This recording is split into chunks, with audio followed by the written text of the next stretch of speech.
Hello. Good morning. Good morning mga ka-farming. Update po tayo sa ating potted lettuce. Yan. Ang ganda na, lumago na. Tamang-tama hanggang Christmas. Ito po yung ating potted lettuces. Yan po. Napakalago. Turon po yung olmeti. Ang lettuce po ay hindi lang nabubuhay sa hydroponics. Nabubuhay din po siya sa potted. Low cost lang po ito. Yan po. Ito ang ating lalik. Yan, napakaganda. Lalik. Sa mga nagtatanong po kung bakit nabubuhay po ang ating lettuce, may mga proseso po tayo dyan. Yan, ito naman yung ating red lettuce. Potted po. Napakasimple at napakadali lang po itong gawin. Yan.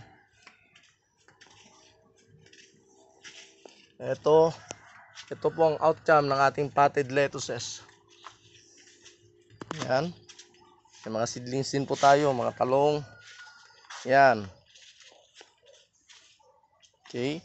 Dami nang na-harvest. Yan. Ganda.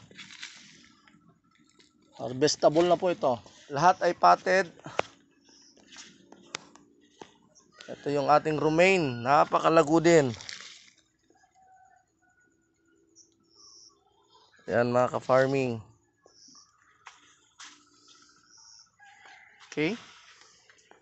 Then, mga seedlings din tayo.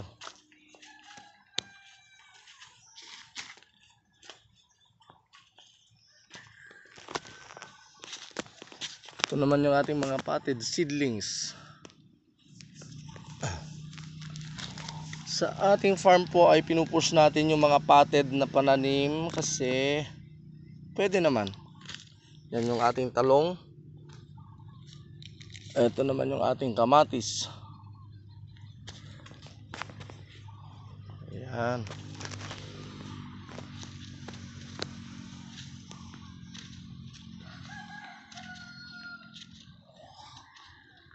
Sili.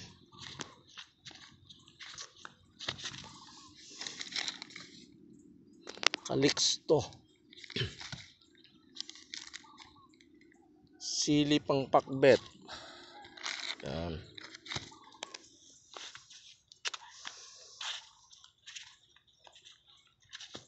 Sili panigang. Django, maanghang. Ayan, may mga potted din po tayo.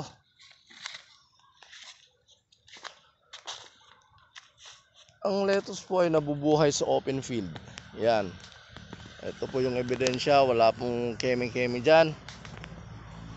Wala pong mekos-mekos dyan. Nabubuhay po ang ating lettuce sa open field. Ganito po ang proseso. Yan. Wala pong shade net na ginagamit. Ang sikreto lang po ay nasa land preparation. Ito po. 1 week old pa lang po to. Day after transplanting. Yan. Napakalago. Okay. Yan. May romaine din.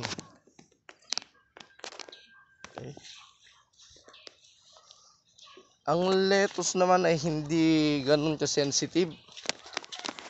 Ito, meron siyang UV plastic. Pero kahit nasa open field po ito, mabubuhay po siya. Yan.